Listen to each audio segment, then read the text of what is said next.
फार बदलाचं नेटवर्क किती आहे, $1.5 मिलियन. कपडे रिपीट नाही करत कारण मी खूप श्रीमंत आहे. मला एक सकाळी 10 वाजता एक स्टारबक्सची कॉफी लागते. त्याच्यानंतर मी 2 वाजता मी पाशामध्ये जाऊन मॅरिएटमध्ये जाऊन मी 2 वाजता जेवतो आणि संध्याकाळी 5पर्यंत माझ्या तिथं मीटिंग्स असतात. 6 वाजता मी PBCला कॉफी पितो आणि 7 वाजता मी मूवीला जाऊन PVRला IMAXला मूवी बघून रात्री घरी येतो. आणि माझ्या काय गर्लफ्रेंड्सचा नंबर काहीतरी 2 का 3 गर्लफ्रेंड्स असं काहीतरी आहे.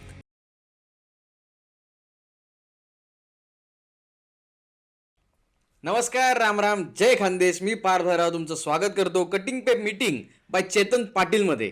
नमस्कार. मला नमस्कार. पण काय माहिती का, तुम्ही हिंदी सिनेमे केलेत, मराठी करतायत, गाजतायत, नाटक केलं, स्टँडअप केलं, मग आता पॉडकास्टवर ना काय ना येऊ. म्हणजे कसं आहे ना, आम्ही आज कसं तरी दुकान सुरू केलंय आताशी, तर तेवढं राहू द्या फक्त आमच्यासाठी. एवढंच चालेल चालेल, हे बघा थोडंसं गरीबाकडे. नाही सोडून सोडून देतो. अजून मॉनिटाईज व्हायचं बाकी आहे, पैसे यायचे बाकी आहे. नाही होणार ना, होणार बघा बरं का, होणार.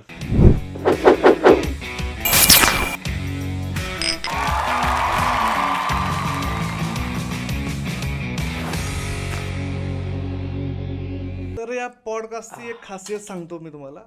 हा नवसाचा पॉडकास्ट आहे. अच्छा. आणि इथं आलेल्या प्रत्येक पाहुण्याचे नवस पूर्ण होतात. आणि आमचाही झालंय. आता विचारा कोणता नवस असेल. काय, कोणता? आम्ही असं ठरवलं होतं की या पॉडकास्टवरून सिनेमाचं प्रमोशन करता यावं. बेस्ट. आणि सुरू झालेलं आहे. येस. वा. तर एकटं झालास का, काही बॉडीगार्ड किंवा काही बाउन्सर वगैरे काही आणलेत? नाही एकटाच. असं कसं काय, स्टार लोक एकटी कसं काय येतात? नाही, मला असं एकटंच आवडतं. म्हणजे एकटंच आलो मी, काय असं हे नाही काय घेऊन नाही. लोकांना माहित नाही ना. लोक असं म्हणतात की बाबा स्टार लोक असले की ताफा असतो, 2-3 बॉडीगार्ड, बाउन्सर, मग स्टायलिश तुमचा, मग मॅनेजर. मग ते काय खोटं आहे का तू ठेवत नाही? म्हणजे काय प्रकार काय? नाही मीच नाही ठेवत. मला पण सांगितलं, म्हणजे आता सुरू केलं काम जेव्हा ना, आणि असं पोस्टर वगैरे लागायला लागले अलका चौकात वगैरे, तेव्हा म्हणजे जेव्हा कळायला लागलं की काहीतरी करतोय आणि रस्त्याने फिरताना फोटो काढतायत लोक, असं सुरू झालं. तेव्हा काही मित्र म्हणायला लागले की तू जरा ठेव की काहीतरी, काय ड्रायव्हर ठेवत जा, 4 व्हीलरनी फिर, आणि काय मॅनेजर पाहिजे तुझा आता, आणि हे पाहिजे ते पाहिजे वगैरे. तर मला असं की मला आता माझ्या गोष्टी होत आहेत मॅनेज. आणि ते काय फोटो वगैरे काढत असेल, मी मास्क लावूनच, एक तर आधीपासूनच मास्क लावून हिंडतो मी. तर मग मला काही प्रॉब्लेम, माझ्या मॅनेजेबल आहेत गोष्टी, तर मला काही ह्या गोष्टींची गरज नाही. आणि उद्या नाही मिळाले सिनेमे, या सगळ्यांचं करू काय? म्हणजे याचा विचार तू करतोयस. ज्याने सिरीज इतकी मोठी हिट सिरीज दिली, तर तू विचार करतो का या गोष्टींचा? हो 100% करतो. कारण आता ते सगळे आपल्यावर अवलंबून राहणार. आणि आपलं फील्ड असं आहे की आला आज सिनेमा, तर आला उद्याचं माहीत नाही. काय ट्रेंड रोजच्या रोज बदलत आहेत, आणि काही होऊ शकतं. लॉकडाऊन जेव्हा झाला, तर तेव्हा नॉन इसेन्शियलमध्ये पहिलं नाव आपल्या इंडस्ट्रीचं होतं. सगळ्यात पहिली बंद आपली इंडस्ट्री झाली, आणि सगळ्यात शेवटी सुरू आपली इंडस्ट्री झाली. बरोबर. आता इतकं नॉन इसेन्शियल आपल्या म्हणलंच जाते, तर मग काही भरोसा नाही की कधी काम असेल नाही. तर त्यामुळे ते पसारा न वाढवल्याच बरं असं वाटलं, आधीपासूनच वाटलं. नाही, तरी पण आपण म्हणतो की आता याच्यात घुसताना आता रील स्टार सुद्धा बॉडीगार्ड कॅरी करायला लागलेत. 4 व्हीलर पाहिजे किंवा मग नवीन कपडे पाहिजे. तर या गोष्टी खरंच लादल्या जातात का ऑटोमॅटिकली? तुला काय वाटतं?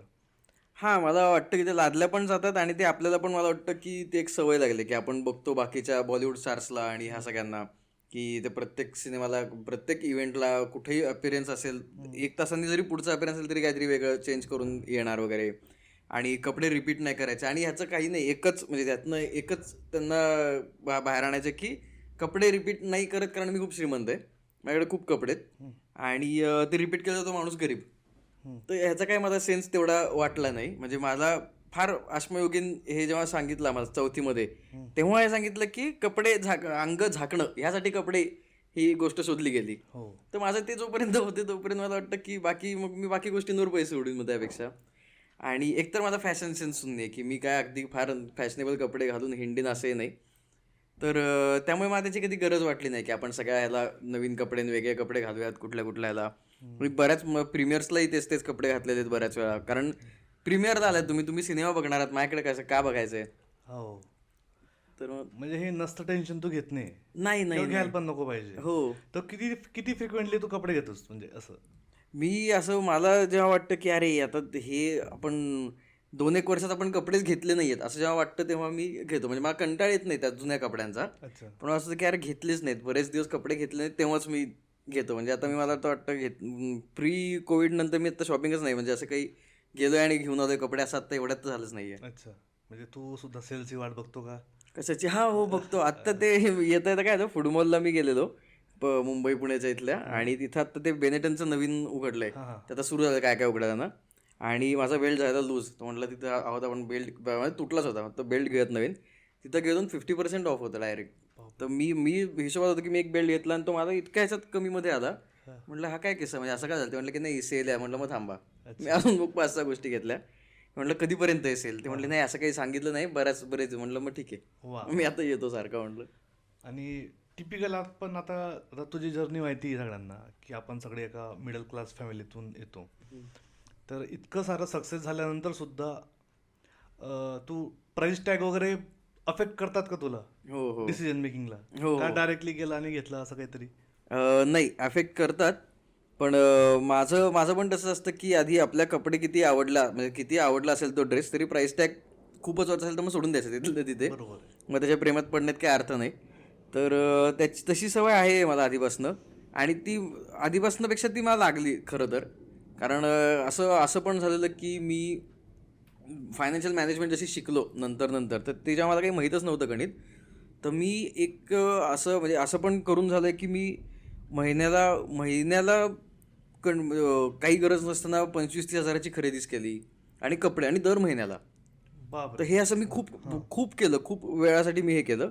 आणि त्याच्यानंतर मला ते कळालं की ह्यातनं काही, म्हणजे हे उगीचच आहे, ह्याचा काहीच हां हां. फायदा नाही आहे तसा, बरोबर आहे. आणि हे उगीचच चाललंय.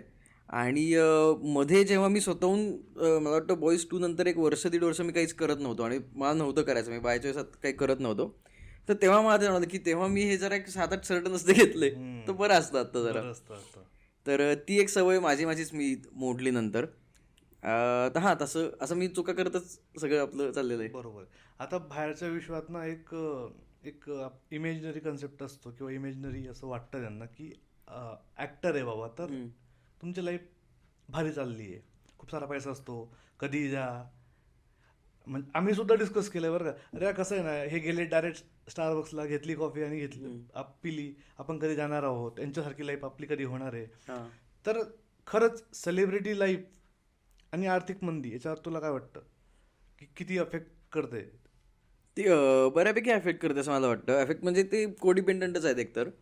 तर मला ते वाटतं की तुम्ही एक म्हणजे तुम्हाला जेव्हा तुमची चलती आहे, जेव्हा तुमच्याकडे कामं आहेत, चांगले पैसे आहेत, कामही आहेत, तर रोलिंग मनी आहे तेव्हा तुमच्याकडे, आणि तेव्हा तुम्ही एक लाईफस्टाईल सेट केली की मला एक सकाळी 10 वाजता एक स्टारबक्सची कॉफी लागते, त्याच्यानंतर मी 2 वाजता मी ह्या कुठल्या तरी पाशामध्ये जाऊन, मॅरिएटमध्ये जाऊन मी 2 वाजता जेवतो, आणि संध्याकाळी 5 पर्यंत माझ्या तिथं मीटिंग्ज असतात. 6 वाजता मी बीबीसीला कॉफी पितो, आणि 7 वाजता मी मूवीला जाऊन PVRला आयमॅक्सला मूवी बघून रात्री घरी येतो. ही लाईफस्टाईल तुम्ही सेट केली, कारण तुम्हाला तेवढी आता कॅपॅसिटी आहे. आहे. आणि आफ्टर अ पॉईंट तुम्हाला थांबली कामं येणं, किंवा काय संभाव तुम्हाला जेवढे तुमची डिमांड कमी झाली, तुम्ही जेवढे चार्ज करायचे तेवढे आता नाही करू शकत, तुम्हाला कमी चार्ज करायला लागतात, त्याशिवाय आता कोणी घेत नाहीये. अशी सिच्युएशन आल्यानंतर तुम्ही परत तुमच्या मूळच्या लाईफस्टाईलला जाऊ शकणार आहात का तुम्ही त्यात कम्फर्टेबल झालेले आहात?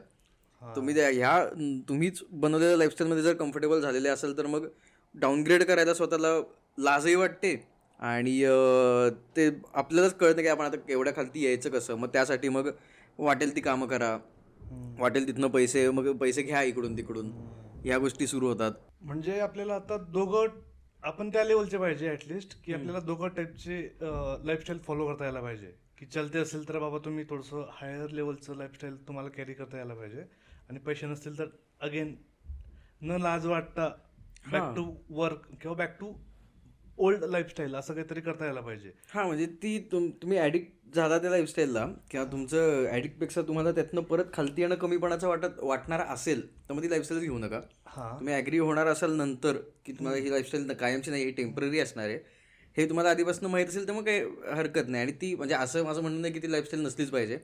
ती काय प्रत्येकाची आवड निवड आहे, आणि छानचौकी कोणाला नाही आवडत. सो ती तेवढ्यापुरतं असं नाही, तुम्हाला करायचं तसं तुम्ही राहूच शकता. पण हे डोक्यात ठेवायला हवं मग की आपलं फील्ड असं की हे टेम्पररी असू शकतं, तर हे बॅक ऑफ द माइंड असलेलं बरं. बरोबर. आणि हे जे ना आता लाईफस्टाईल कसं असतं माहिती का, तू कशात कम्फर्टेबल आहे आणि तुझं आर्थिक चक्र कसं वर्क करतंय, हा तर हे तुला कशात आनंद वाटतोय हे सोडून लोकांना मला कसं बघणं, हा कसं बघायला आवडेल हे जास्त होतंय का? हो, मला वाटतं हे जास्त होतंय सोशल मीडिया आणि ह्या सगळ्यामुळे. हा. मला वाटतं की हे खूप जास्त वाढलंय की माझ्याकडे पैसा कितीपेक्षा मी तो किती दाखवतोय हा. ह्याच्यावरच जास्त जोर आहे. आणि मला वाटतं त्याचमुळे हे जास्त सुरू झालं की म्हणजे आता ते एअरपोर्टला वगैरे फोटो बिटो काढतात, तर मग एअरपोर्ट लुक. एअरपोर्ट लुक आणि अरे या काय म्हणजे तुम्ही 7 आणि 8 तास तुम्ही बसणार आहात त्यासाठी लुक कोण करून जातो वेगळा काय ते काही म्हणजे त्याची काही गरज नाही. तर हे सुरू झाले नको ते. तर परत तेच आता मी म्हणत होतो की ते हे तुमच्यावर आहे की तुम्हाला ही सवय लावून घ्यायची असेल तर घ्या, नाही तर नाही. बरोबर आहे. आता बरेच लोक असं म्हणतात की तुम्ही जर एखाद्या गोष्टीसाठी पैसे पे करतायत, जसं कपड्यांचं आता उदाहरण घेऊयात, हम्म, तर तुम्ही कम्फर्टेबल असत तसे कपडे घ्या. वाज बरोबर. कुठेतरी फाटलेले आणि तुम्ही डिस्कम्फर्ट आहेत, मग पैसे हां देऊन हां, तुम्ही डिस्कम्फर्ट विकत घेणं किती योग्य आहे ते पण वाटतं. बरोबर. हे खरं आहे का की एअरपोर्ट लुक जसं आता तू म्हटला, ती लोक पैसे देऊन बोलवलेले असतात हो फोटो हो काढण्यासाठी? हो. म्हणजे हे जे म्हणतात की मॅडम प्लीज दिस साईड, पॅब्स पॅब्स. हे ऑलरेडी यांना पैसे आपण दिलेले असतात. हां, म्हणजे मोस्ट ऑफ द जे येतात तर ते मॅनेजर्सच फोन करून सांगतात की इथे इथं मॅडम किंवा सर ह्या इतके इतके वाजता येणार आहेत, हा.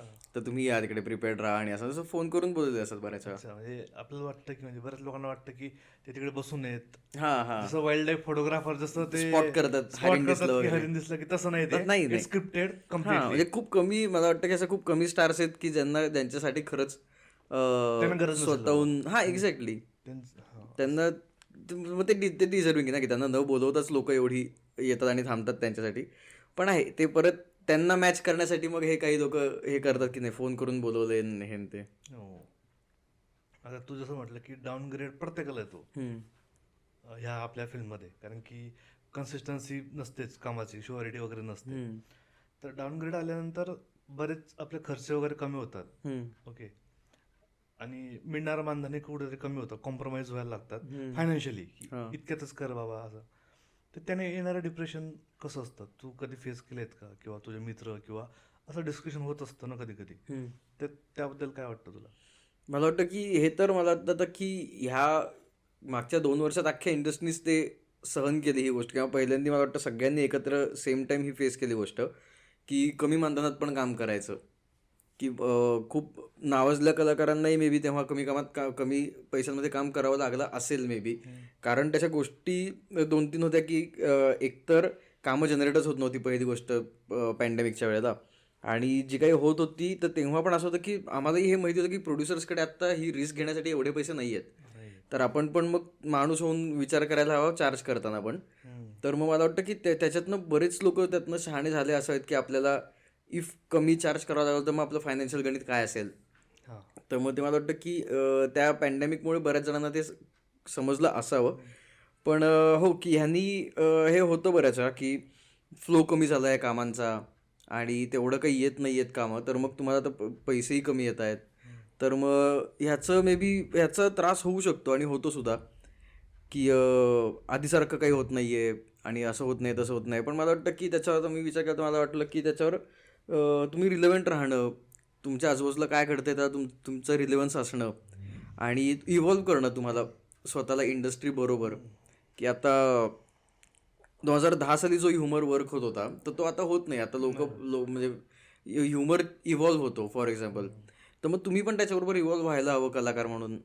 तर मग तुम्ही म्हणजे मला वाटतं की बच्चन सर बेस्ट एक्झाम्पल आहेत की ते इतक्या पिढ्यांबरोबर इव्हॉल्व होत होत ते रिलेव्हंट राहिलेत अजूनपर्यंत. बरोबर आहे. आणि मला वाटतं की त्यांच्या पिढीमध्ये ते एकटेच आहेत की ज्यांना इतका जास्त वर्कफ्लो अजून पण आहेत, एवढे बिझी आहेत ते.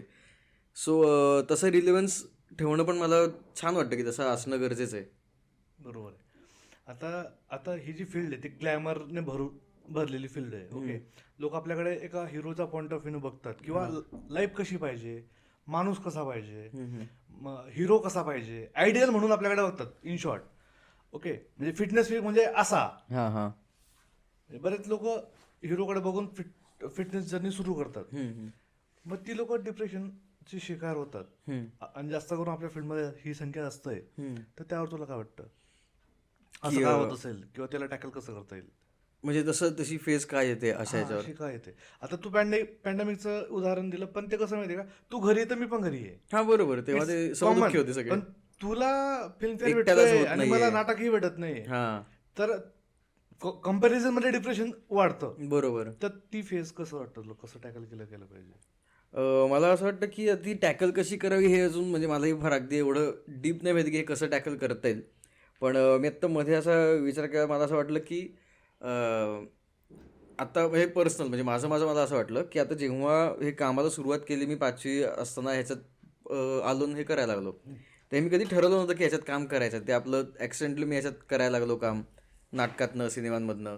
त्याच्यानंतर कॉलेज म्हणजे शाळासुद्धा 10वीपर्यंत शाळा, त्याच्यानंतर कॉलेजमध्ये पण नाटकं होतीच, कॉम्पिटिशन्स असतात सगळ्या, सो त्या स्पर्धांमधनं नाटकं केली. आणि म्हणजे त्याच्यामध्ये मध्ये सिनेमे चालू होते आणि हे सगळं सिनेमे आणि हे असं दोन्ही चालू होतं. आता जेव्हा मी फुल फ्लेजेडली या फील्डकडे बघायचं म्हणतो, तर तेव्हा माझा एक सिनेमा संपलं प्रोजेक्ट. त्याच्यानंतर पुढच्या 4 महिन्यांनंतर माझं पुढचं आहे किंवा मे बी नाहीच आहे. तर मला येईल की नाही माहीत नाही. आता मध्ये जो वेळ आहे हा वॉइड आहे. हा वॉइड आधी जाणवला नाही कारण तेव्हा शाळा होती किंवा कॉलेज होतं, नाटक होतं मध्ये करायला. पण आता जेव्हा मी डेडिकेटेडली ठरवलं ह्यात काम करायचं, तेव्हा जेव्हा काम नाही आहे तो मधला वॉइड आता जाणवायला लागला. तर मग तो आणि आता म्हणजे आता खरं तर प्रॅक्टिकली बघितलं तर वॉइड तिथं होताच कायम, की कधीच असं नव्हतं कुठल्याच ह्याचं की बॅक टू बॅक काम आहेत सगळ्यांनाच. तो वॉइड तिथे आहेच आहे, तो कायमच राहणार आहे. आणि तर तो आता हे तुमचं प्रिपरेशन आहे की तो वॉइडचा तुम्ही काय यूज करता का, त्याच्यात तुम्ही डिप्रेस्डच होत बसता का काय, त्याचं वॉइडचं करता काय हे तुमच्या हातात आहे. मग मी इव्हेंच्युअली ह्या पॉईंटला आलो की आधी पण असंच होत होतं, फक्त आपल्याला ते जाणवत नव्हतं कारण आपल्याकडे डिस्ट्रॅक्शन 5 गोष्टी होत्या. आता आपण ठरवलंय की हेच करायचं, तर तो वॉइड तो आपल्याला जाणवतो, तर आपण त्याचा यूज करूयात ना बेटर वे. तर मग तेव्हा ते सुरू केलं की मग त्या मधल्या वेळात आता नशिबाने आपलं स्कूलिंगच सगळं ह्या लहानपणापासून ह्या क्षेत्रात झालंय, तर मग बाकी गोष्टी शिकून बघूयात. एडिटिंग शिकलो, स्क्रीन प्लेचा अभ्यास करू म्हणलं. कारण मला एक गोष्ट पण जाणवली की आपलं म्हणजे आता ॲक्टिंग स्पेशली ही मला पुढची 5-6 वर्ष अजून फार फार करता येईल. आणि ज्या वेळेला माझ्या चेहऱ्यावरचा इनोसन्स जाईल आणि माझे काय हाईट किंवा माझं फिजिक एवढं हे नाही की मला हिरोचे किंवा खूप लीडमधले रोल सतत येत राहतील, तर असं नाही आहे. आणि हे मला ॲक्सेप्ट केलं मी ह्याच्यात काही, कारण डिसॲग्री करण्यासारखं किंवा ह्यासाठी फाईट करण्यासारखं मला काही वाटलं नाही की जे प्रॅक्टिकल आहे हे मी ॲक्सेप्ट केलं. सो मग त्यासाठी पुढच्या 5-6 वर्षांतर मी काय करणार आहे, तर त्याचं प्लांटेशन माझ्याकडे आत्ता हवं, म्हणून मग मी ह्या गोष्टी शिकायचा त्या मधल्या वॉइडमध्ये प्रयत्न केला. तर मला वाटतं की तसं की तो वॉइड हा सगळ्यांसाठीच आहे आणि तो कायम आहेच आहे. तो तुम्ही कसा यूज करताय त्याच्यावर आहे. आणि इव्हेंच्युअली असं होतंच की तुमच्याकडे नाही आहे, तुमच्याकडे शेवटचे 5 रुपये उरलेत आणि काय माहीत नाही, पण काहीतरी एक फोन तुम्हाला येतोच की त्यात काहीतरी काही बेसिक काम असू शकतं, काहीतरी एक काम असतंच आणि परत तुमचं बँक अकाउंट भरतं. तर हे असं मला वाटत नाही की असं खूप रेअरली असं होतं की माझा फोन फार भारी वाटतो अशा ह्या सगळ्यात, की कारण असं खूप वेळा झालंय की आता मला माहित नाही आता मी काय करणार आहे इथनं पुढे, आणि त्या आठवड्यात काहीतरी कॉल आलेला असतो की ज्याने माझं पुढचं वर्ष सॉर्ट झालेलं असतं. तसं सांगता येत नाही. सो त्यामुळे मला वाटतं की त्या वॉइडचा फार विचार करत बसण्यापेक्षा की माझंच का असं होतंय, हेच का होतंय आणि तेच का होतंय, त्यापेक्षा तुम्ही तुमची कामं कंटिन्यू करा. जे व्हायचं ते इव्हेंच्युअली होणारच आहे. काही नसेल व्हायचं तर तेही ठरलंच की त्याच्यात तुमचा काही तसा ऍक्टिव्ह पार्टिसिपेशन तुमचं करता नाहीये काही. पण जसं तू म्हटलं की पूर्ण लोकांवर डिपेंड होण्यापेक्षा तुमचाही प्लॅन बी अर्थात माइंड या पाहिजे फील्डमध्ये तर पाहिजेच. की बाबा जर मध्ये इन बिटवीन शूट नाही लागलं तर आपल्याला काय केलं गेलं पाहिजे. आता हे तू प्लॅन केलं, आता तू लीड करतोय आणि तरी तू प्लॅन केलं की मला काय, मी पुढची 5 वर्षानंतर काय करायला पाहिजे. That is good thing. तर याच्यावर मग आता पण हे एवढी मोठी मॅच्युरिटी येण्याच्या आधी तू खस्त्या घातल्या असतील, फसवणूक झाली असेल ना तुझी. कारण आपण म्हणजे तुझं जरी बॅकग्राऊंड जरी आपण नोटीस केलं तरी तू ओनली ऍक्टर आहे. मागे पुढे कोणी गॉडफादर किंवा वडील वगैरे आपण काही कपूर फॅमिलीतून बिलॉंग पण नाही करत ना. तर तू एकटा ऍक्टर आहे आणि तुलाच ते तुझी प्रवास सुरू झाला तुझा सगळा. तर असे कोणते कोणते अनुभव होते की तुला वाटतील की अरे यार इथून मला शिकायला मिळालं आणि इथं मला खूप घाण गंडवलं यांनी. असे बरेच अनुभव आहेत, बऱ्याच ॲस्पेक्ट्स मधले पण. आणि की फायनान्शियली पण गंडवलं गेलं किंवा असं मित्र म्हणून म्हणजे असं वाटलं की खूप आपल्या जवळचा माणूस आहे पण तरी काहीतरी वेगळंच निघालं. कारण तेव्हा आपल्याला काही माहीत नसतं. एकतर तुम्ही म्हटलं तसं की माझी खूप मिडल क्लास फॅमिली एकतर पूर्ण, आणि काय घरच्यांचा कुठनंच ह्या फील्डशी काहीच संबंध नाही. हम्म. एकच आहे की माझ्या घरचे खूप चांगले प्रेक्षक आहेत, खूप चांगले रसिक आहेत. हा. म्हणजे माझ्या वडिलांना गाण्यांची प्रचंड आवड आहे हा. आणि आई स्वतः गाते सुद्धा. आणि आई क्लासिकलसाठी जास्त रसिक आहे. वा. आणि माझ्या वडिलांना जुने बॉलिवूडचे आणि ते म्हणजे ते तोंडपाठ आहे सगळं. तर मला वाटतं की ते घरात चांगले रसिक असल्यामुळे कुठला परफॉर्मन्स किंवा कुठली कला चांगली किंवा कशाला चांगलं म्हणायचं हे लहानपणापासून बघत आलो. हम्म. त्यामुळे मला वाटतं की त्याचं ते आपोआप ती सायकी तयार झाली माझी जेव्हा मी ह्या फील्डमध्येच पडलो हम्म. ॲक्सिडेंटली. तर मग त्यामुळे तो चोखंदळपणा आधीपासूनच आला माझ्याकडे की हा. हा. काय चांगलं आणि म्हणजे कशाला कला म्हणतात. हम्म. तर हे घरनंच इतकं स्क्रुटिनी असते, हा. त्यामुळे ते मला वाटतं की ते मला आपोआप सापडत गेलं पुढे. हा. आणि सो माझ्या घरचेही तसे काही फार हे नसल्यामुळे ना आम्हाला त्यातलं काही नॉलेजच नव्हतं हम्म. की ह्या फील्डमध्ये काय ट्रेड्स काय असतात, काय ट्रेडिंग चालतं. तर असं 2-3 सिनेमांना किंवा असं बऱ्याच वेळेला असं झालंय की एकतर आम्हाला माहीत नाही की ह्या गोष्टींना चार्ज किती करतात, पर डे म्हणजे काय असतं, तो पर डे काय बेसिसवर घेतात, पॅकेज काय असतं, हे काहीच माहीत नव्हतं. आणि त्या सिनेमा झाल्यानंतर 5-6 वर्षांनी कळालं की माझ्या म्हणजे वरनं सँक्शन माझ्या नावाने जे झाले होते ते अमाऊंट काय होतं आणि जे माझ्यापर्यंत आले ते किती होतं. आणि यातला डिफरन्स हा 70-80% डिफरन्स आहे सगळ्यात. बापरे. तर मग हे आणि आता मग त्याच्यावर हसायला येतं कारण झाली 5-6 वर्षाचं कायच करणार आता. तर असं पण बऱ्याच वेळा झालेलं आहे. तर मग ते आम्ही खूप इव्हेंच्युअली शिकत गेलो की मग ह्याची माहिती पाहिजे. ॲग्रीमेंट जे असतं ते स्टँडर्ड ॲग्रीमेंट म्हणजे काय असतं, त्याच्यात काय काय गोष्टी बघून घ्यायच्या, त्यात आपण कुठल्या शब्दांमध्ये अडकू शकतो किंवा लिगल टीम असणं का गरजेचं आहे. तर ह्या गोष्टी तेव्हा काही माहीतच नव्हत्या. आणि किती चार्ज करतात हे कळाल्यानंतर किंवा ते आपण आपली किंमत ठरवायची कशी मुळात ह्याचाच अंदाज नाही. तर हे कळायला एक वेगळा वेळ गेला. आणि पण ते कळालं ते खूप बरं झालं की त्याच्यानंतर बऱ्याच गोष्टी सोप्या झाल्या.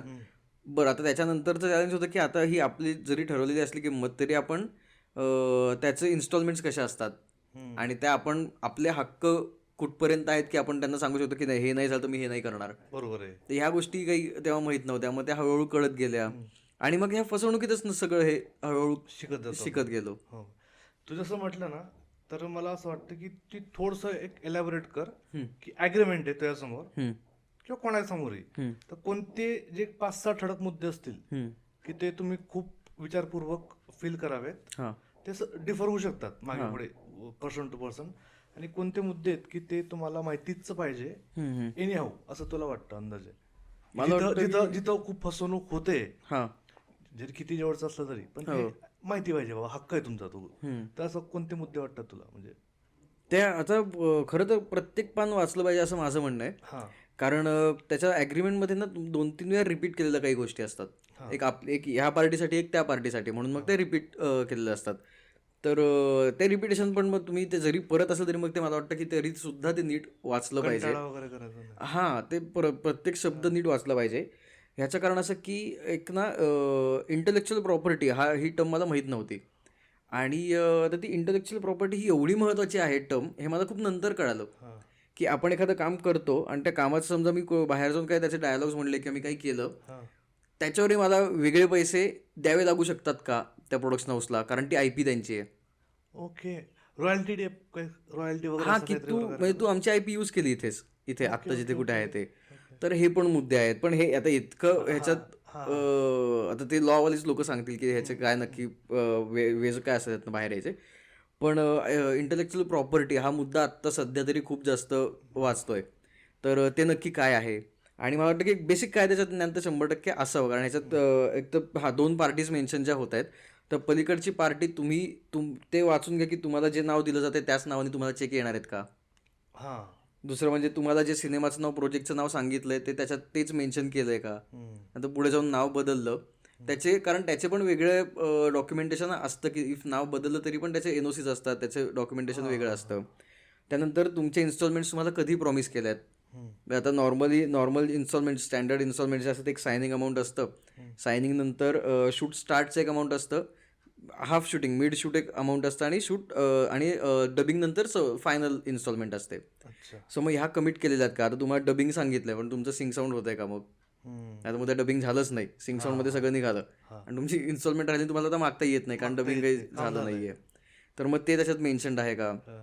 तुम्हाला एक्स्ट्रा डेज त्यात मेन्शन केलेत का, की इफ 2 दिवसाचा बफर टाइम ठेवला आणि त्याच्यानंतर काही दिवस लागले त्याचे वेगळे चार्ज होतील, हे मेन्शन केलंय का. नाही तर मग ते तुमचं शेड्यूल संपल्यावर पण किती दिवस बोलवतील तुम्हाला जावं लागेल पर डे न घेता.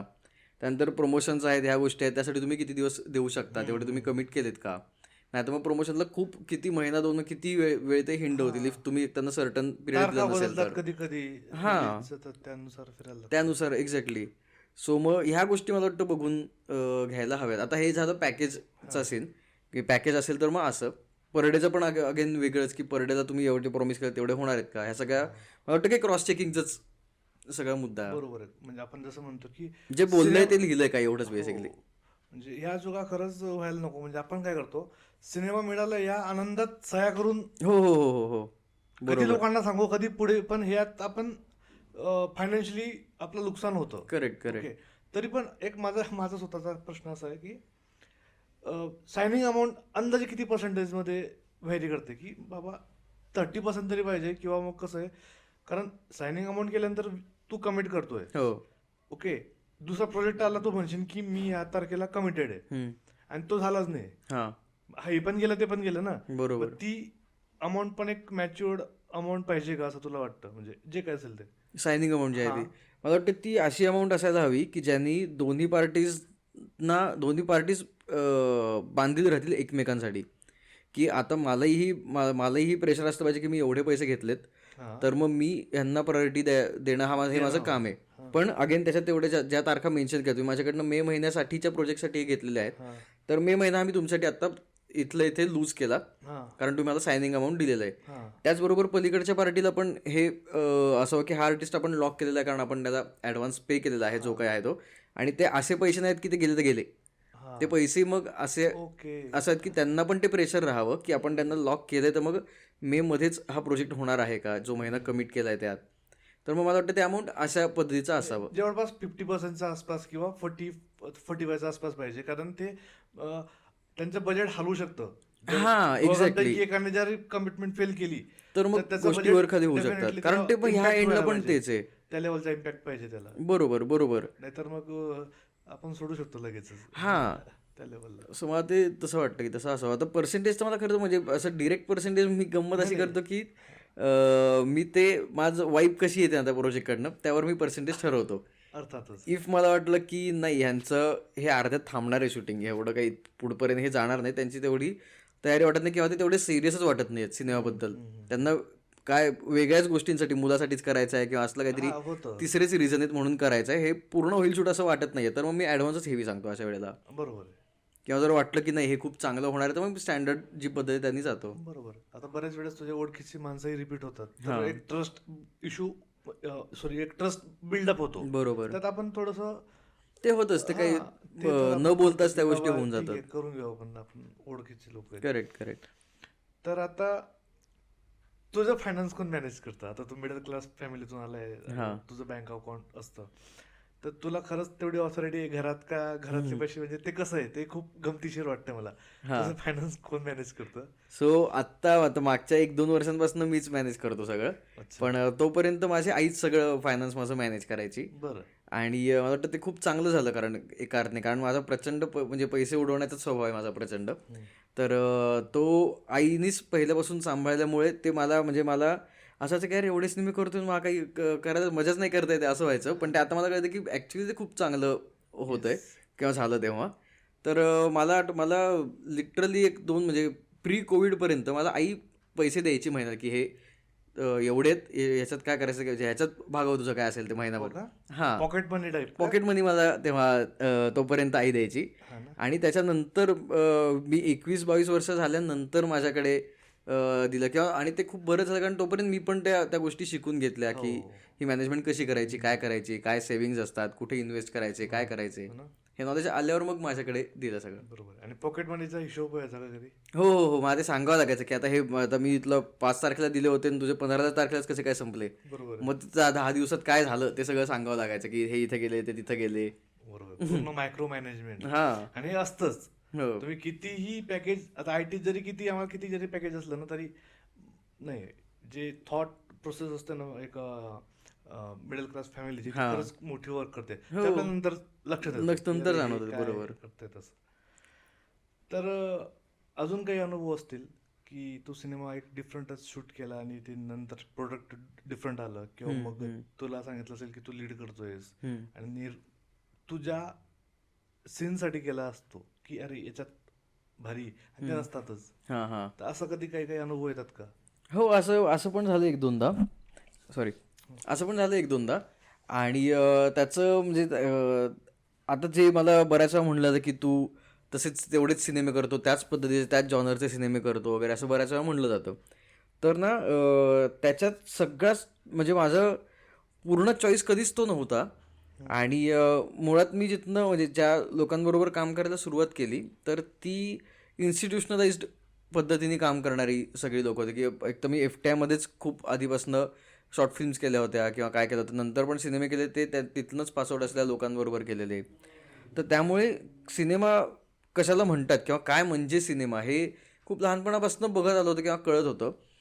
त्यामुळे आत्ता त्यामुळे नंतर हे जे सिनेमे मी सिलेक्ट करायचो ना, तेव्हा मी अर्थात ही सगळी माझ्या माझ्या पद्धतीने ते स्क्रिप्ट वाचून, स्क्रीन प्ले घेऊन, स्क्रीन प्ले वाचून आणि मगच गोष्टी पुढे न्यायचो. पण असं बऱ्याच वेळा झालं की मला जो स्क्रीन प्ले दिला गेला, तर मग असं बऱ्याच वेळा नाही, म्हणजे असं 1-2 वेळा झालं की माझा जो स्क्रीन प्ले दिला गेला, तर त्याप्रमाणे माझा ट्रॅक शूट झाला. आणि नंतर जेव्हा ट्रेलर किंवा प्रीमियरलाच सपोज मी पाहिला, आणि तेव्हा मला कळलं की मी नसतानाचा जो पॅच आहे तिकडं वेगळीच गोष्ट घडली आहे. अरे बापरे. म्हणजे तिकडं सिनेमाच वेगळा चाललाय. अच्छा. आणि जो मला माहीतच नव्हता की असंही घडणार आहे. हा. म्हणजे असं झालं की मला सांगितलं गेलं की आपण हा सिनेमा करतोय सामाजिक विषय आणि सामाजिक संदेश, हा हा आणि अशा अशा गोष्टींवर आपण हा सिनेमा करणार आहोत वगैरे. आणि गोष्टही बरी वाटली की हा चांगली आहे, छोटासा छोटासा संदेश पण आहे आणि काय छोटीशी कॉमेडी आहे, गावातली गोष्ट आहे, असं काही गंमत गंमत करून टाकूयात. आणि जेव्हा ते शूटिंग झालं सगळं, म्हणजे माझं माझं झालं, तेव्हा मला काही वाटलं की एक्झॅक्टली आपण ह्याच गोष्टीसाठी कमिट केलं होतं. जेव्हा सिनेमा पाहिला किंवा त्याचं पोस्टर आणि ह्या गोष्टी आल्या, तेव्हा म्हणलं की अरे हे तर नव्हतं ठरलेलं, हे वेगळंच काहीतरी आहे, आपण अशा गोष्टी नव्हतं कमिट केलेलं. बरोबर आहे. तर मग असंही झालेलं आहे. किंवा एकतर डेंजर असं झालं की मी एक प्रोजेक्ट केलेलं मध्ये, तर त्याचं शूटिंग करून मी आलो, नंतर तो एडिट वगैरे झाला आणि मला एक दिवस ट्रेलर पाठवलं त्या माणसाने. आणि मी ट्रेलर पाहिलं लिंक ओपन करून, तर त्याच्यात माझा बॉडी डबल यूज करून काही शॉट्स घेतलेले, आणि ते भीषण शॉट्स होते, म्हणजे भयानक शॉट्स होते ते. अच्छा. आणि माझं झालं की हे कधी, हे मी नाहीच आहे, म्हणजे हे शूटच नाही केलं मी, मला माहीतच नाही हे कोण आहे आणि हे काय चाललंय. तर असंही अनुभव आहेत, असंही घडलंय. इतक्या वर्षापासून तू काम करतोय, ओके. तर बऱ्याच वेळेस असं असतं की चांगलं काम करून सुद्धा किंवा चांगलं काम करून सुद्धा अफवा येतात बाहेर, प्रत्येकाच्या संदर्भात येतात. तर अशा तुझ्या बाबतीत काही अफवा आल्या आहेत का की तुला असं वाटलं असेल की अरे बाबा हे जास्तच झालं जरा? अशा हा एक कॉमेडीज आहे. म्हणजे एक असं होतं की काहीतरी एक अजून पण येतं कुठल्या तरी वेबसाईटला की पार्थ भदाराचं नेटवर्थ किती आहे, ते 1.5 मिलियन डॉलर्स माझं नेटवर्थ त्यांनी सांगितलंय. आणि काय अजून विला आहे माझा कुठेतरी, हो का? आणि माझ्या काय गर्लफ्रेंड्सचा नंबर आहे काहीतरी, 2 का 3 गर्लफ्रेंड्स आहेत असं काहीतरी आहे. बापरे. ते ही एक काहीतरी विचित्रच आहे, यातलं काय यातलं काहीच नाही आहे. आणि दुसरं असं की असं ही गंमत अशी झाली की मला बॉईज 3च्या वेळेला का कुठल्या तरी बॉईजपैकी एका सिनेमाच्या वेळेला अचानक काय, म्हणजे मला काही कळालंच नाही, मला एक दिवस आमच्या डिरेक्टर सरांचा, विशाल सरांचा फोन आला की काय रे चिडलायस का? म्हटलं नाही सर, काय बोला की. नाही मला असं सांगितलं की तू चिडलाय माझ्यावर. म्हटलं कोणी? बापरे. म्हणे नाही असं त्यांनी मला एक नाव सांगितलं की हा असं असं म्हणाला की काय भांडण झालं आपलं सेटवर. म्हटलं कधी? ते म्हणलं की तेच तर, आपलं भांडण नाही झालं ना सेटवर. म्हटलं नाही सर, आपलं नाही भांडण झालं. तर ते कोण होते ते असून काय, म्हणजे आम्हाला एक माणूस माहिती आहे, पण ते मध्ये उगाच पसरवलं गेलं की, कारण काय झालं की आम्ही जवळजवळ 6 प्रोजेक्ट्स एकत्र केले. आता एखादं जोडी करते काम चांगलं की, आणि मी त्यांच्याबरोबर बॉईज व्यतिरिक्त पण काम केलंय, तर ते काहीतरी आग लावायची मध्ये असला प्रकार तो काहीतरी घडलेला की मला सांगितलं गेलं की त्यांना प्रॉब्लेम आहे अशी, आणि त्यांना सांगितलं की मला त्यांच्याशी प्रॉब्लेम आहे. आणि मग कुठनं तरी हे पसरलं की सेटवर काहीतरी भांडण झालं. बापरे. त्यांचं काही असलं काहीच घडलं नव्हतं. आमचे मेकिंग सगळे अजून पण BTS सगळ्या सिनेमांचे युट्यूबर आहेत. तर कुठंच असं कधीच काही घडलं नव्हतं की भांडणच झालंय काहीतरी हेच झालंय. तर असंही पसरलेलं कारण नसताना. आणि हे मग कामाच्या मध्ये येणारी गोष्ट आहे ना. मी ही उद्या एखादा प्रोड्युसर विचार करत असेल की ह्या दोघांना की घेऊन एखादं काहीतरी काम करूयात, तर मग तो त्याच्या डोक्यात उगाच किडा जाऊ शकतो ह्या अशा गोष्टींमुळे. बरोबर. जितकं काम शोधणं कठीण आहे ना, त्यापेक्षा कठीण रिलेशनशिप हो हो मेंटेन करणं कठीण वाटतं असं वाटतं. बरोबर. तर आता हाच मुद्दा धरून आपण पुढे जाऊयात की पॉलिटिक्स कसं वर्क करतं सध्या आपल्या इंडस्ट्रीमध्ये. मला वाटतं की आता ते आता मला हे माहीत नाही खरं तर की हे आधीपासून आहे का आत्ता आहे, पण मला वाटतं की आपल्या इकडं पॉलिटिक्स म्हणजे काय लॉबीज वर्क होतात असं वाटतं. आणि त्यात मला काही बरोबरही म्हणजे चुकही वाटत नाही आणि बरोबरही वाटत नाही, ते आहे तसंच आहे. आणि हे खूप नॅचरल पण आहे की आपला एखादा नाटकाचा ग्रुप सपोज असतो आणि उद्या म्हणजे ना आपण कॉलेजमध्ये असताना कामं सुरू केली एकत्र आणि नंतर पुढे जाऊन आपण तीच मुलं, जसं आमचं इथेच घडलं की आम्ही कॉलेजमध्ये शाळेत जी मुलं नाटकात होतो ती आता सगळी या फील्डमध्येच आहेत. तर आपोआप हे आपल्याकडनं होतंच की अरे एडिट करायचं का, मग आपला मित्रच आहे त्याच्याकडनं म्हणजे तोच करेल एडिट, आणि आपली ठरलेली लोक आहेत सगळी, कम्फर्ट झोनचा कम्फर्ट झोन असतो. तर मला वाटतं की तसं लॉबीज आहेत आत्ता, आणि ते चांगलं म्हणजे काय त्याचं मला वाईट चुकीचं किंवा बरोबर असं काहीच वाटत नाही ते, कारण प्रत्येकाचं असणारच आहे. पण मग फक्त ह्या मुद्दा प्रॉब्लेमॅटिक असू शकतो की तू तर आपल्या इथं करतो, मग तू तिकडं हे काम कशाला केलं. तर मला ह्याचं जरा मग म्हणजे इफ असं होत असेल की त्यांनी तिकडं काम केल्याने तुमच्या काही गोष्टी तिकडं कळत आहेत का, किंवा तो अशा गोष्टी करत असेल तर मग हा प्रॉब्लेम आहे, हे बरोबरच आहे. पण उगीच एखाद्यावर हे ठेवणं की नाही तू इकडं करत असेल तर मग इथंच करायचं आणि तिकडं मग दुसरं काम करायचं नाही, तर मला हा मग जरा प्रॉब्लेम वाटतो या सिस्टीमचा. मग ते पॉलिटिक्स सुरू होतं ॲक्च्युली इथनं. तर तसं नसेल तर बरं आहे, काय ग्रोथ नाही त्यात कोणाचीच. ओके. आता बघ, दोन डिफरंट टॉपिक आहेत की तुला ज्या लोकांसोबत कम्फर्टेबल आहे त्यात तू काम करतोय, हां तर बाय चॉईस येते. बरोबर आणि नॅचरल आहे, कोणीही नॅचरल तसंच आहे, करेल. करायलाच पाहिजे, टाइम सेव्ह होतो. बरोबर. तर ते एक डिफरंट गोष्ट आहे. आणि दुसरी गोष्ट की तुझ्या बरोबर चाललंय ना, मग नको त्या गोष्टी सांगून चांगली जोडी फोडायची, हा. काम हिसकून घ्यायचं, बरोबर. वाद घालायचे, किंवा मग याचा अफेअर आहे किंवा याने छेड काढली, काही काय पण वाटेल करून ते. बदनामी करायची इन शॉर्ट. हा. हा एक घाणेरडा पॉलिटिक्सचा एक प्रकार आहे. हो. तर तो होतोय का आपल्याकडे, वर्क होतो का, तसलं काही होत नाही. वर्क होत नाही मला वाटतं, पण प्रयत्न खूप केले जातात वर्क होण्यासाठी. असल्या गोष्टी खूप काय आणि काही म्हणजे इतक्या विचित्र गोष्टी बोलल्या जातात की काही म्हणजे काही दर्जाच्या गोष्टी, खूप खालच्या दर्जाच्या गोष्टी बोलल्या जातात काही कारणच नाही एखाद्या चांगल्या माणसाबद्दल. का, कारण एखाद्या कुठल्या तरी वेळेला एक भला माणूस आहे की त्या भल्या माणसाने कुठल्या तरी एका व्यक्तीचा अजाणतेपणे अनइंटेन्शनली इग्नोर केला असेल समजा, किंवा आता तू माहीतच नाही त्या माणसाला तू कोण आहेस, तर तू नॉर्मल 4 माणसांना भेटून निघून गेला, पण तो माझ्याशी असं कसा वागला, म्हणून मग इतकं काहीतरी वाईट बोलायचं त्या माणसाबद्दल की नाही त्यांनी तो म्हणजे असा आहे, तो तसा आहे वगैरे हे करून. तर हे नॉनसेन्स, म्हणजे अशी नाही कामं मिळत, यातनं नाही कामं जनरेट होत अशा गोष्टींनी. बरोबर. आणि आता सिनेमा क्षेत्रात असणारी फ्रेंडशिप, बरेच लोक असे म्हणतात की खूप सांभाळून करायला लागते, कारण रिअल फ्रेंड माहिती नाही तुमचे. ओके, आता तू व्यक्त होशील, अरे यार मी या सेटवर गेलो, आणि ती बातमी तू व्यक्त झाला माझ्या समोर, आणि ती काही दिवसांनी त्या लोकांना परत सांगतायत की तू असं कसं काय बोलला. तर खूप चुजी राहायला लागतं का, इथले फ्रेंड्स खरंच फ्रेंड आहेत का, फक्त का मला वाटतं ते पण ना, ते पण शिकण्याची गोष्ट आहे ती पण मला वाटतं. कारण एकतर मला सगळे चांगलेच मित्र मिळाले आत्तापर्यंत, जे ह्या फील्डमधनं जे माझ्या बरोबर सगळे मित्र झाले ते सगळे खूप चांगलेच झाले. पण तुम्ही म्हणलं तसं पण आहे की काही वेळा असं झालंय की मी एखाद्या म्हणजे कोण माझा मित्र झाला त्याच्याकडे मी खूप काही गोष्टी शेअर केल्या, ओव्हर शेअर केल्या, आणि मला 4-5 दिवसांनी नंतर एक फोन आला की अरे अशी एक पार्टी होती इथं, असा एक तुझा मित्र होता आणि तो तुझ्याबद्दल असं सांगत होता. बापरे. मग तिथं असं काही यायला मी नक्की कोणाला किती जवळ येऊन द्यायचं, आपण कोणाच्या किती जवळ जायचं, हे मग जरा कळणं कठीण होतं. आणि मग ते आपण अजून बॉक्समध्ये जातो की नाही नको, आपण फ्रेंड सर्कल अजून लहान करूयात. त्या आयसोलेशनकडे जाणारच गोष्ट आहे ती. पण मला वाटतं की 4 चांगले मित्र गरजेत ह्या फील्डमध्ये, आणि नशिबाने आहेत माझ्या या फील्डमध्ये की ज्यांना आपण हक्काने सगळंच सांगू शकतो. त्यांनाही भीती नाही वाटली पाहिजे की यार, आणि तेही ॲक्टरच मित्र असल्यामुळे त्यांनाही ही भीती वाटली नाही पाहिजे की त्यांनी माझ्याकडे शेअर केलं तर ते कुठं बाहेर जाईल, आणि मलाही ही भीती नसली पाहिजे की मी त्यांच्याकडे बोलतो तर ती सेफ आहे ती गोष्ट तिथेच. ओके. आणि आता लॉबीचा जो प्रकार आहे ना, ते दोघांकडनं आहेत. आता जे नॉन पुणेरी आहेत किंवा बाहेरून आउटसाईडने आले त्यांची पण एक लॉबी असते. तर त्यांना प्रॉब्लेम असतो जे सेटल डाऊन आहेत, जे पुण्यातले जे आतापर्यंत जे काम करत आलेले लोक आहेत, अनुभवी लोक, त्यांचे एक लॉबी आहे सेटल. तर आता इंडस्ट्रीमध्ये बाहेरचे लोक पण इन्व्हॉल्व्ह होत आहेत. बाहेरचे नाही म्हणताय ना, न्यू कमर्स बरोबर. आउट ऑफ पुणेवाले. हम्म. तर दोघांची एक लॉबी आहे, त्यांचं काम करण्याचे एक डिफरंट पॅटर्न आहेत, पण दोघांना एकमेकांबद्दल इश्यू आहेत.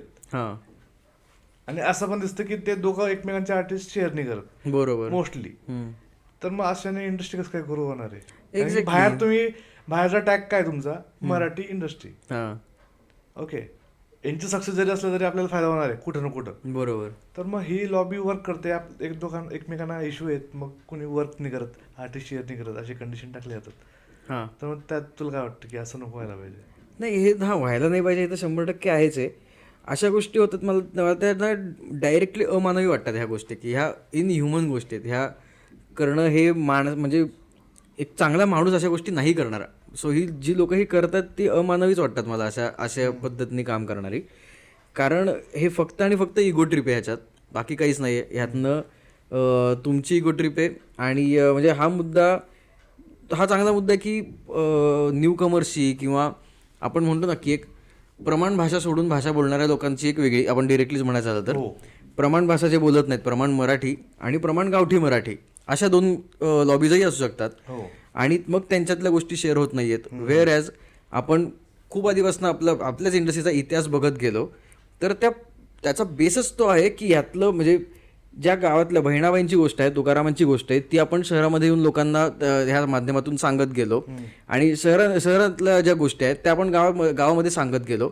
असं कोडिपेंडंटलीच वर्कआउट होत गेलेली इंडस्ट्री आहे ही. तेव्हा लॉबी नव्हती, तेव्हा लॉबी नव्हती, किंवा तेव्हा जरी असली तरी त्याचा दुष्परिणाम काही नव्हता असं मला वाटतं. आत्ता जसं आहे तसा. कारण तेव्हा एक तर खूप लिमिटेड गोष्टी घडायच्या, लिमिटेड कंटेंट जनरेट व्हायचा, आणि मग तो लिमिटेड जर होतो तर मग तो चोख व्हायचा. वेळेस आता इतका म्हणजे काय त्या प्रमाणच नाही, 500 सिनेमे बनतात. तर मग मला वाटतं की हा मागे म्हणजे ग्रोथपेक्षा मागे खेचणाराच मुद्दा वाटतो हा मला इंडस्ट्रीला कुठल्याही. आणि की ते हे नवीन आहेत किंवा ते दोन अपोज राहणं कुठलंही, म्हणजे नवीन जुन्यापेक्षा पण अपोज राहणं एकमेकांच्या, हेच मला मुळात अधोगतीकडेच नेणार आहे. ह्याच्यात कुठंच प्रगती नाही कोणाचीच. एक्झॅक्टली. आणि ओव्हरऑल त्यांच्या म्हणजे या प्रकरणाचा ना दोघांना फटका बसतो. आणि त्याच्याहून वाईट असं की त्याच्यापेक्षा ना पुढच्या पिढीला जास्त याचा म्हणजे कला म्हणून इतका हॅम्पर होणार नाही ह्या सगळ्यांनी, कारण पुढची पिढी तुमच्याकडे बघून तेच शिकते.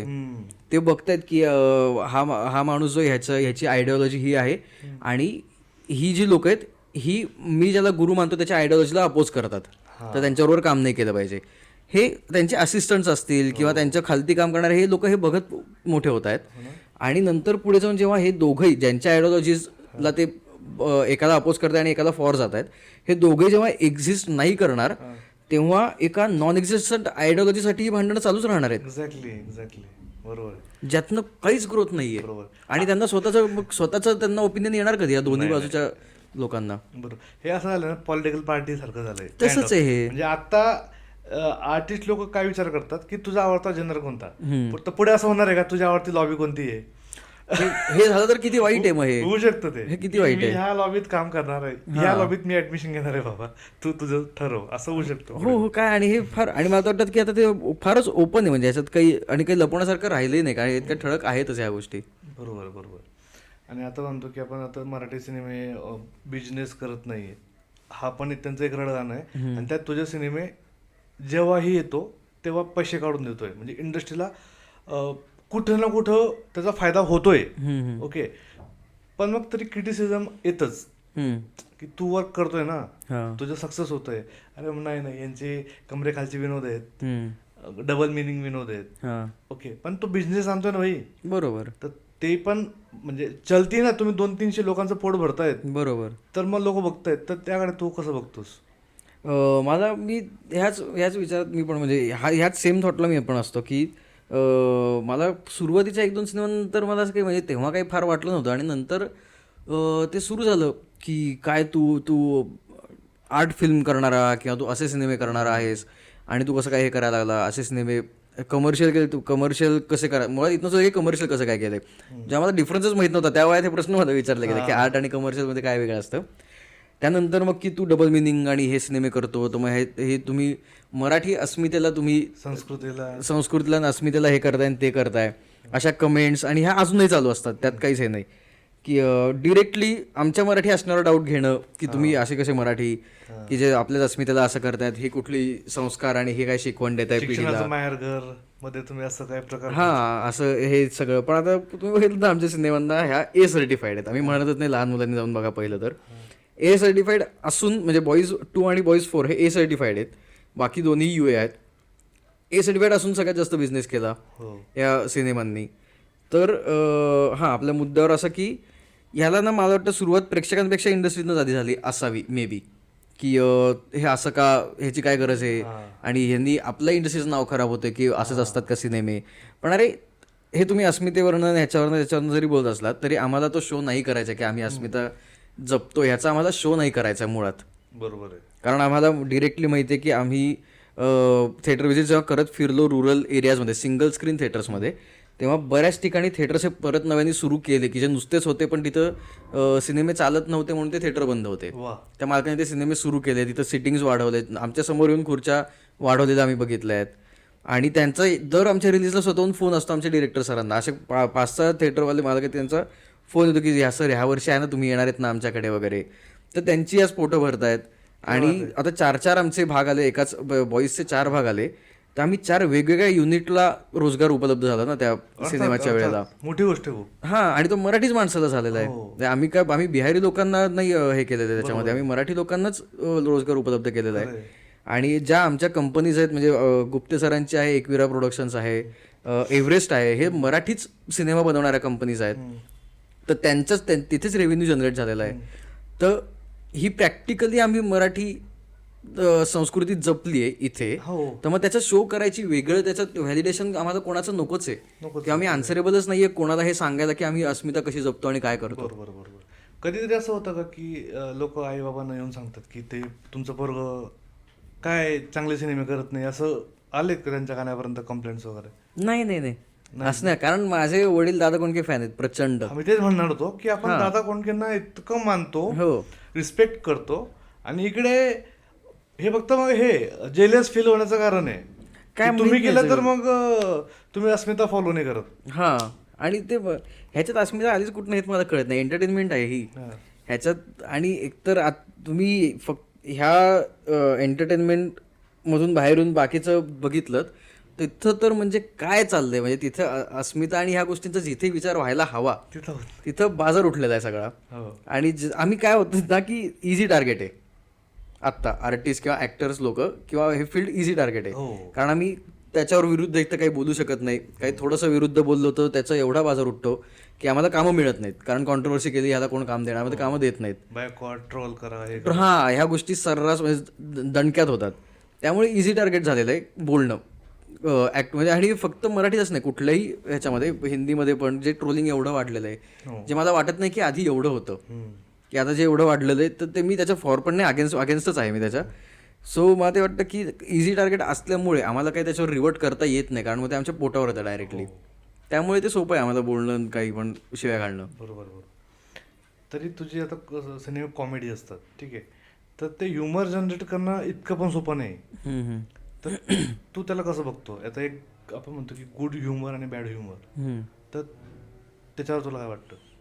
मला वाटतं की मला एकतर सिच्युएशनल कॉमेडी, प्रासंगिक विनोद माझा फार आवडता आहे. आणि त्याचं कारण असं की त्याच्यात रिॲक्शन्सची गंमत खरी असते. आणि मला आधीपासूनच शाब्दिक किंवा बोलून कॉमेडी करण्यापेक्षा रिॲक्शन्सवाली कॉमेडीज मला आवडते करायला समाव, आणि ती मला बघायला पण तशीच आवडते. सो मी हे म्हणजे काम सुरू म्हणजे केलं जेव्हा, तर माझ्याकडे ज्या स्क्रिप्ट यायच्या त्याच कॉमेडी होत्या मुळात.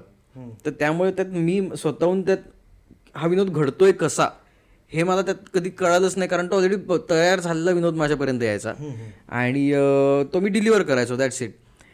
नंतर मग मी जेव्हा हे स्टँडअप आणि ह्या गोष्टी मी सुरू केल्यानंतर करायला, आणि त्या पण असं म्हणजे उगीच सुरू केलं, काही त्याच्या मागे काही कारणही नाही की का स्टँडअप करायचं.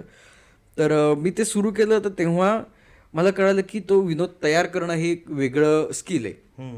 म्हणजे माझ्यापर्यंत आजपर्यंत माझ्याकडे स्क्रिप्ट्स येत होत्या, त्यातला विनोद मी वाचत होतो आणि ते डिलिव्हर करताना मी माझं स्किल वापरत होतो, त्यामुळे लोकांना ते आवडत होतं, त्यात तो ह्युमर तयार होत होता. पण तो माझ्याकडे रेडीमेड विनोद येत होता. आता जेव्हा मला स्वतः तयार करायचा तेव्हा मग ते चॅलेंजिंग आहे. मग मला त्या गोष्टी कळत गेल्या की विनोदाचा रिदम असतो, त्याचा टेक ऑफ आहे, त्याचं लँडिंग आहे, लँड झाल्यानंतर तो डायजेस्ट झाला का मग तुम्ही पुढचा विनोद तुमचा टेक ऑफ होऊ शकतो. तुमचा पुढचा जो काही पंचलाईन आहे ती तुम्ही पंच अप कुठे करताय, पंच डाऊन कुठं करताय. पंच डाऊन रिस्की आहे भारतात करणं. तुम्ही पंच डाऊन करत असाल तर मग त्याचं तेवढं स्ट्रॉंग रिझनिंग आहे का. आणि रिझनिंग म्हणजे आता हे सगळं सटायर कॉमेडीमध्ये, मग मी कॉमेडीचे जॉनर्स पण एक्सप्लोअर केले की सटायर कॉमेडी काय आहे, ब्लॅक कॉमेडी काय आहे, डार्क कॉमेडी काय आहे. तर मी ह्या गोष्टी एक्सप्लोअर केल्या. आणि मग तेव्हा मला हे समजलं की विनोद तयार करणं ही खरं तर खूप स्मार्ट गोष्ट आहे आणि ते स्मार्टली केलं तर मग तसं वर्कआउट होतं. आणि विनोद मला एक असं वाटतं की ह्याच्यात म्हणजे सगळ्यात टॉपला जाईल ह्या एका गोष्टीमध्ये की ह्याच्यासाठी तुम्हाला प्लॅन बी लागतोच कायम. कारण तुम्हाला माहित नाही की कधी कुठे कुठला विनोद वर्क होईल. एका ठिकाणी मी काहीतरी बोललो आणि मी धरून चालू, माझं स्क्रिप्ट लिहिलंय, मी एक ही लाईन बोललो, ती लाईन बोललो आणि इथं हसणार लोक नाही हसत मला, कारण माहित नाही. मी शनिवार पेठेबद्दल विनोद लिहिला आणि मी परफॉर्म करतोय वाकडला तर तो पडणारच आहे तिथे. आणि तो पडला तर मग पुढचा मी ब्लँक होता, मला माहित नाही पुढं काय करायचंय. कॉन्फिडन्स लो होतो. आणि स्टँडअपचं असं आहे की तुम्हाला डिफेन्सला काही वॉल नसते. म्हणजे तुम्ही कॅरेक्टर घेऊन नाही जात कुठलं. तुमच्याकडे कॅरेक्टर असेल तुम्ही त्यात इम्प्रूव्ह करून काहीतरी ते घेऊन जाऊ शकता. पण जेव्हा तुम्ही स्टँडअप करताय तुमच्याकडे कुठलं कॅरेक्टर नाही, तुम्ही नागडे आहात. तुम्ही जसे आहात तसे लोकांसमोर आहात. त्यामुळे मग तेवढं चौकस राहून, तेवढं हजर जबाबी राहून करता आलं तर मग ती मजा आहे. अच्छा. आणि ते स्वतःवर विनोद घेता यायला पाहिजे. हो हो हो. अच्छा, पडला वाटतं. हा, हे करून काहीतरी करून आपल्याला ते लीड मिळतो. पडलेल्या विनोदावर परत विनोद घेता येतोय का. तू वर्कशॉप वगैरे करतो का, किंवा असं निरीक्षण कसं करतो याबद्दल. मी नाही, वर्कशॉप नाही केला कुठलाच. मी याचं निरीक्षण म्हणजे मी जास्तीत जास्त स्टँडअप्स बघत असतो. तर मी आधी जे फक्त म्हणजे मजा म्हणून बघायचो की जे आपण जनरल म्हणजे स्टँडअप आपण बघतोच मजेसाठी, तसं बघायचं होतं. ते आता मी जेव्हा बघतो तेव्हा मी त्याच्या स्क्रिप्टकडे बघतो की हे स्क्रिप्ट कसं लिहिलं गेलंय आणि क्राफ्ट कसं केलंय, त्याचा क्राफ्ट काय आहे, ह्या गोष्टी आता मी म्हणजे ह्यासाठी मी आता बघतो. तर आणि इंटरेस्टिंग फॉर्मॅट वाटला मला स्टँडअप प्रचंड. आणि तो चॅलेंजिंग आहे, तो करावा मला वाटतं की तुम्ही तुमचे सगळे फिअर एकाच वेळी तुम्हाला फेस करता येतात. अच्छा, वा वा, छान. आता आपण आता कधी कधी कसं असतं, आता वर्क काम ॲक्सेप्ट करणं हा एक डिफरंट पार्ट आहे. ओके, नाही म्हणायचं कसं, हा खरंच एक चॅलेंजिंग जॉब आहे. कारण आपण खूप जास्त विचार करतो, याला कसं वाटेल, बरोबर कसं वाटेल, इगो तर हर्ट नाही होणार ना. तर एक ते पण एक कला आहे. बरोबर, तू कसं डील करतोस. मी नाही म्हणायचा प्रॉब्लेम माझा अजून पण आहे की मला पटकन नाही म्हणता येत नाही. आणि म्हणजे कुठल्याच ह्याला, म्हणजे फक्त सिनेमांचं असं नाही, माझा स्वभावच आहे की मला ते नाही म्हणता येत नाही कुठल्याच ह्याला पटकन. आणि मग तो मला माझ्या प्रोफेशनमध्ये तर जास्तच एफेक्ट होतो हा स्वभाव. कारण मला एखादी गोष्ट नाही करायची वाटत आहे, पण हे मी कसं सांगू की मला नाही करायचं आहे. आणि मला वाटतं की ह्याच्यावर मी माझा वेआउट असा काढला की ते मला का नाही आवडत ते ह्याला एक शुगर कोट करून सांगता आलं पाहिजे समोरच्या, की त्याला ते वाईटही नाही वाटणार की मी हे नाही करत आहे. त्याचबरोबर त्याला 4 गोष्टी कळतील पण की ह्या गोष्टींमुळे नाही करत आहे, सो मे बी ह्या गोष्टींवर काम केलं तर मला आवडेल करायला. अशा पद्धतीने तर मी ते असं डील करतो की मला करायचंय, मला करायचं नाहीच नाही, पण नाही ह्या गोष्टीमध्ये येतात. सो ते डिरेक्टली नाही म्हणण्यापेक्षा मला हे करायचंच आहे, पण ह्या एक गोष्टी थोड्या आणि ते खरंच असतं की मला खरंच ह्या 1-2 गोष्टी नसतील तर मला काही प्रॉब्लेमच नाही हे प्रोजेक्ट करायला. पण ह्या काहीतरी रिझन असणार, नाही आपण उगीच म्हणत नाही, तर ते रिझन सरळ सरळ सांगायचं असं मला आता वाटतं. आणि त्याचे प्रॉब्लेम सांगण्यामुळेच मला ते कळालं की असं खूप वेळा की नाही म्हणालो, नाही म्हणता आलं नाही म्हणून उगाच मन मारून ती गोष्ट केली आणि ती करताना जाणवलं की अरे मी नाही म्हणलो असतो ना तर तेवढ्यापुरतं त्रास झाला असतं तर परवडला असता. बरोबर. पण आता हा महिनाभर त्रास सहन करावा लागणार, कारण तेव्हा एकदा नाही म्हणलो. बरोबर. आणि अशा वियर्ड डिमांड्स येतात का की अरे माझा बर्थडे येतोय, तू ठेव ना पोस्ट, स्टोरी ठेव, किंवा जे काय असेल ते, असं येतं का कधी? असे येतात. आणि ते काय गमतीशीर असतात की काय ह्याचा बर्थडे त्याचा बर्थडे तर भाऊ बाईट द्या ना, एक व्हिडिओ पाठवणं आहे, असं काय काय असे येतात.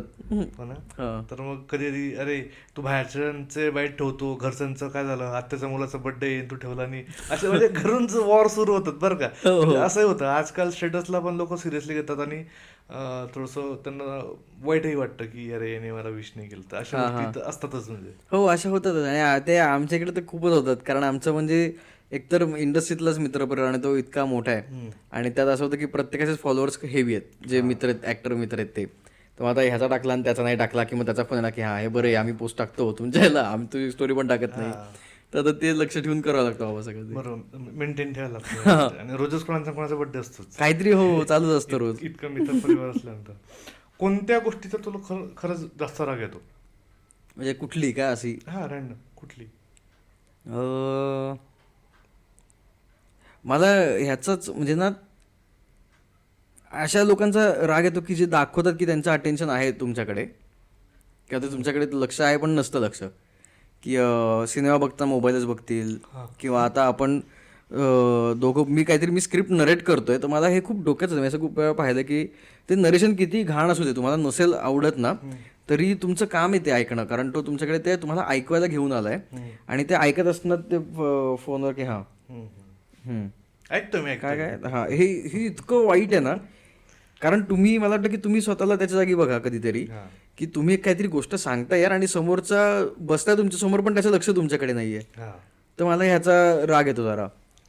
सिनेमा नाटक असेल म्हणजे तिथेही ह्या असं काही केलं तर, किंवा बोलताना सुद्धा.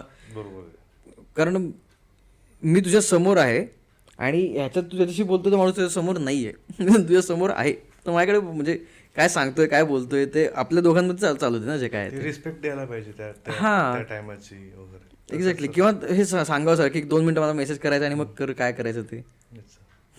आता एक सेलिब्रिटी झाल्यानंतर तू कोणत्या गोष्टी मिस आउट करतो की या गोष्टी मला करता येत नाही जे मला खरंच करायचं आहे? हां हां अशा कोणत्या गोष्टी आहेत की तुला वाटतं की अरे मिस केलंय मी?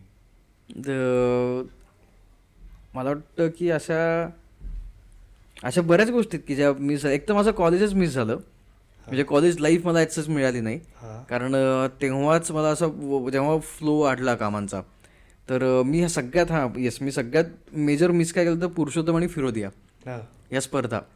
तर तेव्हा मी तर कॉलेजमध्ये जाऊन सुद्धा म्हणजे कॉलेजमध्ये असायचंच मी खूप कमी, त्यामुळे कलामंडळात सगळे मित्र कलामंडळातले माझे अजून पण ते मित्र आहेतच.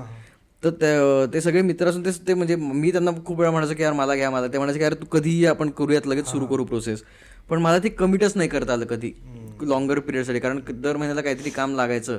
त्यामुळे मग पुरुषोत्तम आणि फिरोदिया ह्या गोष्टी करता नाही आल्या. पण ठीक आहे, ते नसलं तरी मला आमचा कोलाज क्रिएशन्स नावाचा ग्रुप आहे नाटकाचा, सो मग त्याच्याकडनं आम्ही अहमदनगर करंडक असेल, अजून काय मौनांतर स्पर्धा असेल, विनोद उत्तम असेल, ह्या गोष्टी केल्या. पण ह्या कॉलेजवाल्या ज्या आहेत पुरुषोत्तम आणि फिरोदिया ह्या गोष्टी नाही करता आल्या, त्या मिस आउट झाल्या. हो ना. हां त्याचं तर आहे.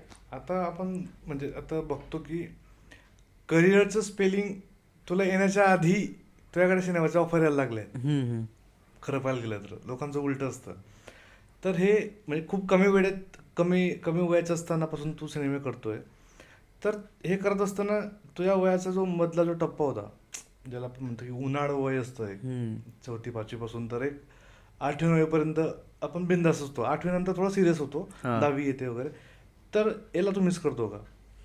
हा जो पॅरेग्राफ होता मधला यार म्हणजे ना आपण तेव्हा करिअरसाठी पण प्रिपेअर नसतो आणि एकदम बालिशही नसतो, आपण एन्जॉय करतो. बरोबर. तर हे तू खरंच मिस आउट केलंय, कारण की त्या ड्युरेशन मध्ये तू शूटिंगला असेल बदलायच्यात. तर तुला वाटतं का कधी तेव्हा मिस आउट? म्हणजे मला वाटतं कधी कधी की केलं, पण बऱ्याच वेळा असं पण झालं की आम्ही जे प्रोजेक्ट्स करतो तिथे माझ्या शाळेतलेच मित्र होते किंवा 4-5 जणांना एकत्रच मिळालं काम वगैरे, असं पण 2-3 वेळा झालं. त्यामुळे तीच माझ्या इकडं पण केली.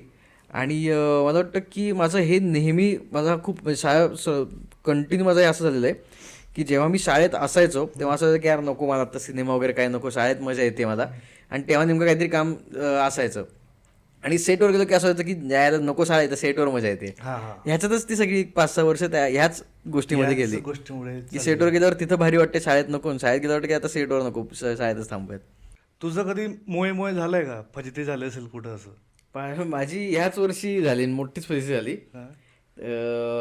आमचा बॉईज 4चं शूट ठरलं, युकेला शूट त्याचं होतं आणि सगळ्यांचे विजा आले आणि माझा एकटाच नाही आला. बापरे. आमचं 14 मेला शूट सुरू होणार होतं, माझा विजा 30 मेला आला. बापरे. तर तो माझा आजपर्यंत सगळ्यात मोठं मोये मुवमेंट तोच एक होता. तोपर्यंत थांबून म्हणजे तिकडं शूटिंग पण थांबलं, मी पण इकडे थांबलेलो, रोज चक्रा मारतोय ऑफिसच्या त्या, पण काही मिळत नव्हतं. आणि 30 मेला माझा बर्थडे असतो आणि त्याच दिवशी मला विजा गिफ्ट मिळाला. अरे वा, ग्रेट ग्रेट. ती सगळ्यात डेंजरस आणि लक्षात राहणारी मोहीम ते. आणि ते आपल्या हातात नव्हती, काहीच हातात नाही. आत्ता सगळ्यात महत्वाचा प्रश्न आहे की आमची जी रिसर्च टीम आहे 2 लोकांची, त्याने आम्हाला हिंट दिली, एक टिप दिली की तुझ्या ज्या सो कॉल गर्लफ्रेंड्स आहेत, जास्त आहेत, एकापेक्षा जास्त, की त्या तुला प्रेमाने पिल्लू असं म्हणतात, तर त्यात काय आहे? म्हणजे खरंच आहे का? हां, ते खरं आहे. त्याचं कारण असं आहे की मी काही दिवसांपूर्वी एक सिनेमा शूट केला आणि आता तो रिलीजला आहे आणि त्याचं नावच पिल्लू आहे. तर त्यामुळे ते आता सगळ्याच म्हणजे नुसत्याच गर्लफ्रेंड्स नाही, मला कुठल्याही मुलीला आता मला पिल्लू म्हणूनच हाक मारायला लागते. कारण आता अरे पिल्लू येतोय कधी हेच कंपल्सरी विचारतात सगळे. कंपल्सरी. हां. कधी येतोय सिनेमा? सिनेमा येतोय आमचा 15 डिसेंबरला. तर हा सिनेमा बघा तुम्ही थिएटरमध्ये जाऊन. सिनेमाचं नाव पिल्लू बॅचलर आहे. जसं मी हे पिल्लू जसं बॅचलर आहे तसंच ते नाव आहे सिनेमाचं आमच्या. म्हणजे तू कमिटेड नाहीये? मी नाही अजिबात नाही. हा. कमिटेड अजिबात नाही, बॅचलरच आहे मी. तर तसंच एका बॅचलर पिल्लूची गोष्ट आहे ही. अच्छा.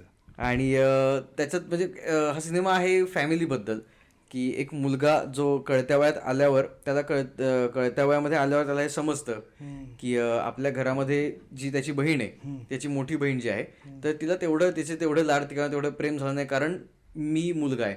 अच्छा. आणि त्या मुलासाठीच सगळं आपण करतोय, असाच अप्रोच कायम फॅमिलीचा राहिला. हे त्याला जेव्हा सापडतं तेव्हा तो एक स्टेप घेतो. त्याला हे आवडत नाही की असं नसलं पाहिजे. जेवढं माझी बहीणही तेवढंच डिझर्व करते, किंवा जेवढं माझ्या शिक्षणासाठी प्रयत्न केले गेले तेवढं ती पण तेवढीच हुशार आहे, तिच्या शिक्षणासाठी व्हायला हवेत. तर हे त्याला आवडत नाही ह्या गोष्टी आणि तो एक स्टेप घेतो, ज्या स्टेपमुळे अख्खी फॅमिली हलते.